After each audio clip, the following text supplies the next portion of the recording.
মুসলমানদেরকে যেইভাবে হত্যা করেছে, কোনো মানুষকে এরকম হত্যা করতে পারে না।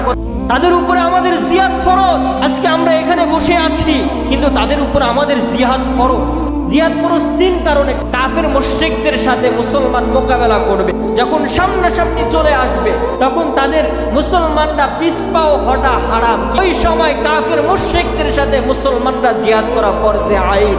দ্বিতীয় কারণ, আমার দেশে, আমার অত্র এলাকার পাশে মুসলমানদের প্রতি ইহুদি খ্রিস্টানরা নির্যাতন করে। এই ক্ষেত্রে অন্য পাশের মুসলমানরা তাদেরকে বাঁচানোর জন্য ওই কাফের মুশরিকদের উপরে জিহাদ করা ফরজ। আমার কথা না, কোরআনের কথা। তৃতীয় কারণ, আমাদের দেশের সরকার যদি অন্য দেশের যদি আহ্বান করে, যাও ওই দেশে ওই এলাকায় গিয়া মুসলিম যারা আছে তাদেরকে রক্ষা করো, ওই ক্ষেত্রে এই দেশের মুসলমানদের উপরে, প্রজাদের উপরে জিহাদ করা ফরজ।